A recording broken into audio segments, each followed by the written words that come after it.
त्यांनी जर आपल्यावर बॉम्ब टाकण्याचा प्रयत्न केला, असं ते करूच शकत नाही, गिदड धमकी त्यांची आहे, पण असा प्रयत्न केला तर जगाच्या नकाशावर हा देश पुढं दिसणार नाही. दाया दिखा के बाया मारना हे देशाचं आपलं छत्रपती शिवाजी महाराजांच्या काळापासून हे गनिमी युद्ध आपल्याला येतंय.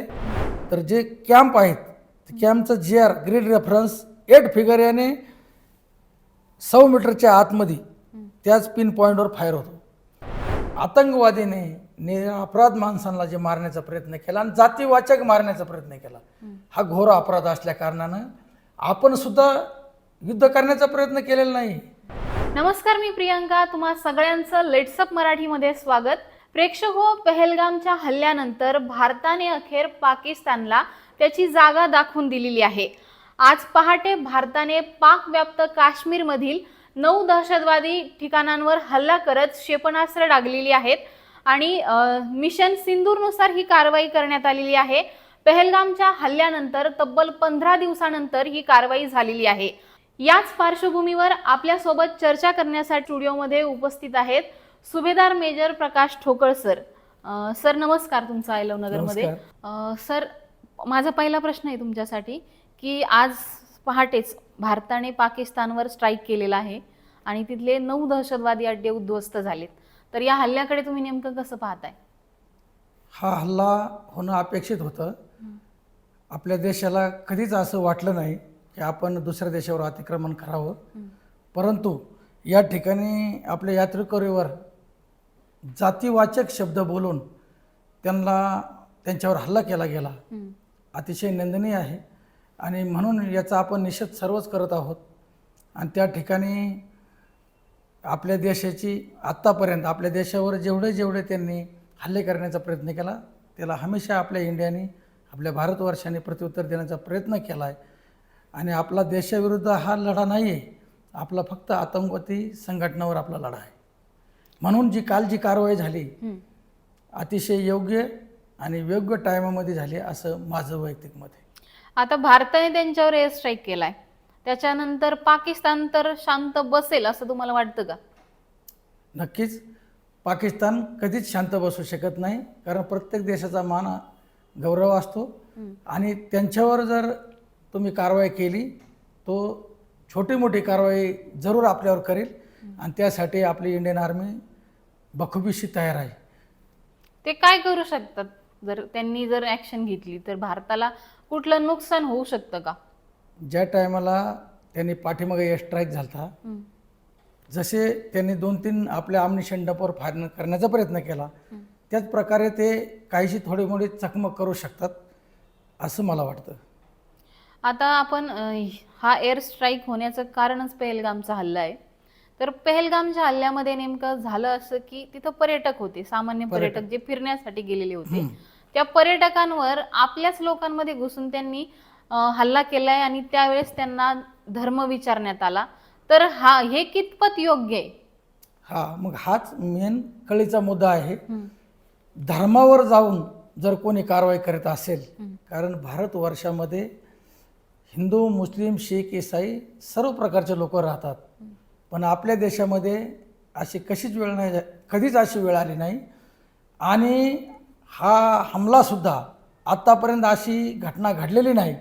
प्रथमतःच जातीवाचक विषय घेऊन हा हमला झाल्यामुळं आपल्या देशातला एक नागरिक यासाठी प्रत्येकाच्या मनामधून त्यांना असं पाकिस्ताननी जी कारवाई केली, एवढी निंदनीय कारवाई केली, त्याचं प्रत्युत्तर देण्यासाठी सर्वच तयार आहेत.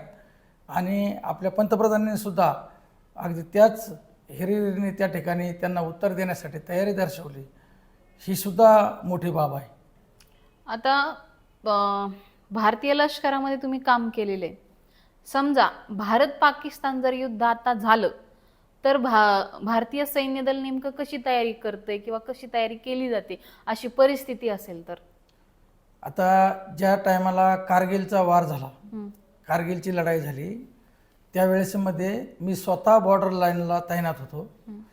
परिस्थिती अशी आहे, कुठलाही देश लढाई करायला तयार नसतो, कारण लढाई म्हणल्यानंतर दोन्ही देशाची तेवढीच हानी होते. परंतु आपल्या देशाने आत्तापर्यंत पाकिस्तानने आपल्यावर युद्ध लादलेलं आहे आणि त्याचं 3 वेळा प्रत्युत्तर आपल्या देशाने त्यांना दिलेलं आहे. आत्तासुद्धा आपली सैन्य हे जे स्ट्राईक करून सुद्धा ते दहशती अड्डे 9 अड्डे उडून सुद्धा आता ह्या तयारीत आहेत. अगर पाकिस्तानने आपल्यावर कारवाई करण्याचा प्रयत्न केला तर सर्व प्रकारचे त्या ठिकाणी प्रत्युत्तर देण्यासाठी आपलं सैन्य एकदम कटिबद्ध आणि तयार स्थितीमध्ये आहे. कशी तयारी केली जाते नेमकी? सैन्याला कसं ट्रेनिंग दिलं जातं आणि ते युद्धासाठी कसे सज्ज होतात? आता उदाहरणार्थ रात्री जे 9 जागेवर तुम्ही स्ट्राईक आपला झाला, आम्हाला ग्रीड रेफरन्स त्यांचं 4 फिगर 8 फिगर टार्गेट आपले जे एजंट्स असतात आणि अचूक जागेवर आपण रात्री मारा केला, कुठल्याही सिव्हिलियनला विजा न होता. हा पहिला मुद्दा आहे. त्याच प्रकारे आपली आता युद्धाची 3 प्रकारची स्टेप असते. पहिली स्टेप आपलं मेन टार्गेट आतंकवादीला मारण्याचं आहे आणि आपण ते पूर्ण केलेलं आहे. यानंतर जर पुढील देशाने आपल्यावर आक्रमण करण्याचा प्रयत्न केला आणि कुठली गुस्ताखी करण्याचा प्रयत्न केला तर ती लढाई लागली असं सिद्ध होईल आणि आपल्याला सर्व निर्बंध तोडता येतील. कारण सर्व देशाच्या विश्वाच्या लक्षात येईल हमेशा पाकिस्तानने पहल केली आहे आणि आत्तासुद्धा पाकिस्तान पहल करू पाहतोय आणि त्याला युद्धजन परिस्थिती तयार झाल्यानंतर आपण तेवढ्या शक्तीनं सामग्रीनं मिसाईल्स असेल, एअर अटॅक असेल, डिफेन्सिव्ह लढाई असेल, ऑफेन्सिव्ह लढाई असेल, त्यासाठी सैन्याने आपला गोळा बारूद सर्व तयारी करून सैनिकाला पूर्ण ब्रीफिंग करून रेडी पोझिशनमध्ये तयार आहे. आता या युद्धामध्ये बऱ्याचदा कधी कुठल्याही सैन्याची गरज पडू शकते. यस तर छोट्यातल्या छोट्या शिपायाला पण सारखं ट्रेनिंग दिलं जातं का? यस, हा तुमचा प्रश्न अति महत्त्वाचा आहे. ज्याप्रमाणे क्लास 1 अधिकारी आणि शिपायातला सर्वात छोटा घटक यांना हत्यारची ट्रेनिंग सेम आहे. हत्यार सर्वांनाच प्रत्येक स्टेजवर चालवता यावी अशी ट्रेनिंग असते. त्यामुळं आणि जी लढाईची तयारी आहे, जो प्लॅनिंग आहे तो मोठ्या लेवलवर होतो. पण डिव्हिजन लेवलला, कोर लेवलला झाल्यानंतर डिव्हिजनला येऊन खाली ब्रिगेड लेवलवरून सब युनिटला जो युनिटचे कमांडिंग ऑफिसर असतात त्यांना ब्रीफ केलं जातं आणि त्यांचे ते ओ ग्रुप असतात, जे मेन लढाईमध्ये ग्रुप असतात, त्या ग्रुपला ब्रीफिंग केली जाते आणि छोट्याच्या छोट्या शिपायापर्यंत माझा टास्क काय आहे हा समजविला जातो. आता ज्यावेळेस 2 देशांमध्ये युद्ध होण्याची शक्यता असते किंवा युद्ध होतं, तर आता भारताने आज जो एअर स्ट्राईक केला आहे, पण तिथल्या नागरिकांची काळजी पण घेणं तितकंच महत्वाचं असतं. बरोबर. तर ते कसं केलं जातं, म्हणजे नेमकं कसं कळतं किंवा कसं केलं पाहिजे? मग कुठल्याही सिव्हिलियनना धक्का न लागता तो स्ट्राईक झाला पाहिजे, हे कसं होऊ शकतं? हे मी पहिलं तुम्हाला सांगितलं की यामध्ये पिन पॉईंट जागेचे आम्हाला मार्क्स मिळतात.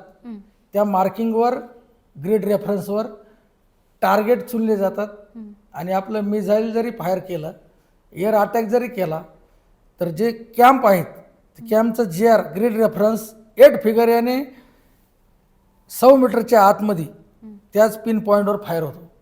त्यामुळं सिव्हिलियनला कुठलाही विजा होत नाही. म्हणून हा एअर स्ट्राईक जादाशी जादा हवाई मार्गाने केला जातो.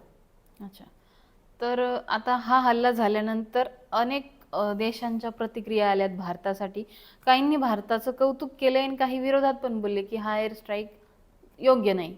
तर याच्याबद्दल तुमचं काय म्हणणं आहे? याच्याबद्दल माझं असं मत आहे की विश्वामध्ये बरेचसे देश जे आतंकवादी संघटने याला मोडून काढू पाहतात. आपल्याकडं सर्वात जादा संख्या ह्या अतिरेक्याविरुद्ध लढण्याच्या देशांची आहे आणि त्यांचं आपल्याला समर्थन आहे. आपण गेले 10 दिवस चॅनलवर ऐकत आहात की आपल्याला पाकिस्तानपेक्षा जादा देशांचं या ठिकाणी समर्थन आहे फक्त आतंकवादीबद्दल लढण्यासाठी. कारण अमेरिकेसारख्या लोकांना सुद्धा या उग्रवाद्यांनी त्यांचं टावर उडवून त्यांना त्रास देण्याचा प्रयत्न केला. आपल्या विमान हायजॅकचा विषय तुम्हाला माहीत असेल, बालाकोटचा विषय माहिती असेल, तुम्हाला पुलवामाचा विषय माहिती असेल. अनेक वेळा या दहशतवादी संघटनाने आणि त्या ठिकाणची त्या देशाच्या आर्मीची परिस्थिती अशी आहे, सर्व आर्मीच्या हातामध्ये काहीच नाही राहिला असा विषय आहे. आणि तिथली जी बॉडी आहे ते जिथं ते पंतप्रधान असतील, राष्ट्रपती असतील, यांचं काहीच चालत नाही. हे सर्व आजूबाजूचे देश पाहत आहेत आणि त्यांना काही देश समोरून मदत करू पाहतात, करू शकत नाही, पाठीमागून समर्थ करण्याचा प्रयत्न करतात. पण आज अशी परिस्थिती आहे, त्या देशाबरोबर कमीत कमी लोक आहेत आणि ज्यादा लोक आपल्या भारताबरोबर आहेत. अच्छा, आता हे झालं इतर देशांचं. तर आज राज ठाकरे स्वतः म्हणलेत की युद्धाला युद्ध हे उत्तर नाहीये, एअर स्ट्राईक करणं म्हणजे योग्य गोष्ट आहे असं त्यांना वाटलेलं नाही. तर त्याच्याबद्दल तुमचं काय मत आहे? नाही, ते बरोबर बोलले. युद्धाला युद्ध उत्तर, पुढचा जर युद्ध करीत असेल तर आपण युद्धच करणं असं बरोबर नाही. त्यांच्या काही गोष्टी बरोबर आहेत, परंतु जे आतंकवादीने निरपराध माणसांना जे मारण्याचा प्रयत्न केला आणि जातीवाचक मारण्याचा प्रयत्न केला, हा घोर अपराध असल्या कारणानं आपण सुद्धा युद्ध करण्याचा प्रयत्न केलेला नाही. आपण सुद्धा त्यांचे जे आतंकवादी स्थळ आहेत तेच उखडण्याचा प्रयत्न केलेला आहे. आता जर भारत पाकिस्तान युद्ध झालं तर जास्त नुकसान कोणाचं होऊ शकतं? आता हे सर्वच देशाला माहिती आहे. आपण त्यांना फायनान्शियली पुढं आहोत, हत्यार अम्युनिशननी पुढं आहोत, मिसाईलनी पुढं आहोत. ते जरी गिधड धमकी देत असतील का आम्ही तुमच्यावर बॉम्ब हल्ला करू, तुमच्यावर क्षेपणास्त्र डालू, आपल्याकडे सुद्धा सर्व तयारी आहे आणि आपण त्यांच्या पुढं आहेत. परंतु आपण ह्याच संधीची वाट पाहत आहोत. त्या देशाने आपल्यावर आक्रमण करण्याचा प्रयत्न करावा आणि त्याला प्रत्युत्तर देण्यासाठी आपला देश कटिबद्ध आहे. आणि त्यांनी थोडी बी जर चकमक करण्याचा प्रयत्न केला तर त्या देशाला मोठा खामियाजा भोगावा लागेल. कारण त्यांनी जर आपल्यावर बॉम्ब टाकण्याचा प्रयत्न केला, असं ते करूच शकत नाही, गिधड धमकी त्यांची आहे, पण असा प्रयत्न केला तर जगाच्या नकाशावर हा देश पुढं दिसणार नाही. एवढी सुद्धा आम्ही सैन्याच्या ताकदीवर आणि जी भौगोलिक परिस्थिती आहे याचा सर्वच देश विचार करून आहोत. आता कालपर्यंत सगळ्या माध्यमांमध्ये आज संपूर्ण देशामध्ये मॉक ड्रिल होण्याचं वारं फिरत होतं की मॉक ड्रिल होणार. तर मॉक ड्रिल बद्दल नेमकं काय सांगाल? की मॉक ड्रिल फक्त एक नाव होतं किंवा एक मोहीम होती मॉक ड्रिलच्या नावाखाली? कसा गनिमी कावा नेमका भारतीय लष्कराचा कसा होता? मॉक ड्रिल होणं ही कारवाई तर आहेच. ही पहिल्या लढाईच्या टायमाला सुद्धा मॉक ड्रिल झाली आणि यामधून जर अचानक दुश्मनाला आपण कधी कमजोर समजत नाही. दुश्मनाने जर प्रति हल्ला केला त्यामध्ये कमीत कमीत आपल्या देशाचं नुकसान, आपल्या प्राण्यांचं, माणसांचं नुकसान कमी व्हावं त्यासाठी मॉक ड्रिल करण्याचा हा प्रयत्न असतो. शाळेतील विद्यार्थी असतील, काही ठिकाणी आपण शाळेसाठी सुट्टीसुद्धा दिलेली आहे J&K साईडला. त्या टायमाला कोणत्या ठिकाणी त्यांनी डिफेन्सिव्ह पोझिशन घ्यायची यासाठी ही मॉक ड्रिल असते. जशी फायर फायटिंगची आपण मॉक ड्रिल करतो, जर कुठं आग लागली तर त्या कोणत्या रस्त्याने पळायचं आहे, आणि मोठी बिल्डिंग असतील तर कोणत्या रस्त्याने त्यांना बाहेर निघायचं आहे, त्याप्रमाणे जर आपला प्रति हल्ला झाला आणि ती सुद्धा तयारी करणं तितकंच जरुरीचं आहे. पण तुम्ही प्रश्न विचारला, ती मॉक ड्रिल करता करता रात्री सर्वांनाच आपल्या देशामध्ये जे जाणकार लोक आहेत त्यांना कन्फर्म होतं की आज कारवाई काहीतरी होणार आहे आणि ती रात्री 1:30 वाजता केली गेली. हे म्हणजे हे वेगळं मिशन होतं की काय? हे एक मिशनचाच आत कूटनीतिक भाग असतो. या सर्वच गोष्टी आपण चॅनलवर बोलू शकत नाही, परंतु याच्यामधूनच ती कारवाई असते. याच्यामध्ये दाया दिखा के बाया मारणं हे देशाचं आपलं छत्रपती शिवाजी महाराजांच्या काळापासून हे गनिमी युद्ध आपल्याला येतंय आणि आपण त्यात परिपूर्ण आहोत. ह्या आजूबाजूच्या देशांना सुद्धा याची माहिती आहे, पण गनिमी युद्ध कसं केलं जातं फक्त भारतवर्षच करू शकतं आणि ते रात्र आपण करण्याचा प्रयत्न केला आहे. आता बरेचसे प्रश्न विचारले मी तुम्हाला. आता शेवटच्या प्रश्नाकडे वळूयात की आता जर भारत पाकिस्तान युद्ध झालं किंवा हे युद्ध रोखण्यासाठी नेमकं आपण काय करू शकतो, नागरिक काय करू शकतात आणि प्रशासन हे जी हानी होते, जीवित हानी होते किंवा एखाद्या देशावर आपण स्ट्राईक करतो, याच्यामध्ये जे काही नुकसान होतं हे नुकसानही टाळलं जावं आणि आपल्यातले भेद पण संपले जावे, याच्यासाठी काय करू शकतो का आपण? आता माझ्या माहितीप्रमाणे मी जवळजवळ 12 ते 15 वर्ष JNK एरियामध्ये सर्विंग केली. त्या ठिकाणी आपण सिव्हिल पॉप्युलेशनला मदत करण्याचा, रेशन देण्याचा, मुलांसाठी कार्यक्रम करण्याचा, महिलांसाठी काय करू शकतो, असे अनेक उपक्रम आपल्या भारतीय सैन्याद्वारे केले जातात. त्या ठिकाणी JNKच्या मुलांनी कधी रोड ट्रॅक पाहिले नाही. त्यांना मुंबई पुण्यासारख्या ठिकाणी ट्रिपलासाठी म्हणजे तिथलं वातावरण चांगलं करण्यासाठी आपला देश भरपूर कार्य करत आहे आणि त्या कार्यामध्ये मी स्वतः इन्व्हॉल्व झालेलो आहे. आता ही देशाने लादलेली जी गोष्ट आहे, ज्यावेळेस आपलं जम्मू अँड काश्मीर हे राज्य राजा हरिसिंगने आपल्या भारतामध्ये विलय करण्याचा प्रयत्न केला, त्याला विचारलं गेलं. ज्यावेळेस कबायलींनी आपल्या हमला केला आणि श्रीनगरमध्ये अनेक महिलांवर अत्याचार केला, लूटपाट केली, लोकांना तंग करण्याचा प्रयत्न केला, तिथल्या ब्राह्मणांना घरदारं सोडून पळवण्याचा प्रयत्न केला. पण आपल्या देशाने राजा हरिसिंगने सांगितलं, मुस्लिम जरी मी इथं जास्त असतील तरी मला भारतामध्ये विलय करायचा आहे, मला पाकिस्तानमध्ये जायचं नाही. मग त्यानंतर 370चा कलम, आता मी कोणत्या पक्षाबद्दल बोलत नाही, पण आपल्या देशाने 370 कलम हटवण्याचा बी हा प्रयत्न असा केलेला आहे. त्या ठिकाणी व्यापार वर्ग वाढावा, सामाजिक कार्य तिथं त्या ठिकाणी व्हावं, धर्मस्थळं व्हावा आणि सर्वांचा सर्वांगीण विकास व्हावा, याचं मुख्य धारा आहे. आणि हे जर कार्य सर्व झाले तर त्या ठिकाणचे पॉप्युलेशन आपल्या विरोधात जात नाही. आणि याचा पूर्ण 99% प्रयत्न आपली इंडियन आर्मी आणि भारतवर्ष करीत आहे. परंतु पाकिस्तानमधील सैन्य नाकामाप झाल्यामुळं तिथल्या आतंकवादी संघटनांना त्यांनी प्रेरित केलं आहे आणि ते ह्या चकमकी करण्याचा प्रयत्न करतात. यामधून निरपराध मासूम लोकांचा या ठिकाणी जीव जातो, हे अतिशय निंदनीय आहे. प्रेक्षक हो, आपण आत्ताच लेट्सअप मराठीच्या या विशेष सत्रामध्ये सुभेदार मेजर प्रकाश ठोकळ सरांशी चर्चा केलेली आहे. याच विषयासोबत असेच नवनवीन विषय घेऊन आम्ही तुमच्या समोर येणारच आहोत. तुर्तास मात्र वेळ झालेली आहे इथेच थांबण्याची. धन्यवाद. सोशल मीडियाच्या भाऊ गर्दीत विश्वासार्हतेने चकाकणारे नाव म्हणजे लेट्सअप मराठी.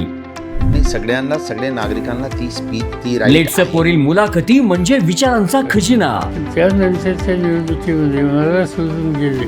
बातम्या केवळ वस्तुस्थिती सांगणाऱ्या, न प्रोपगंडा, फक्त जनतेचा अजेंडा.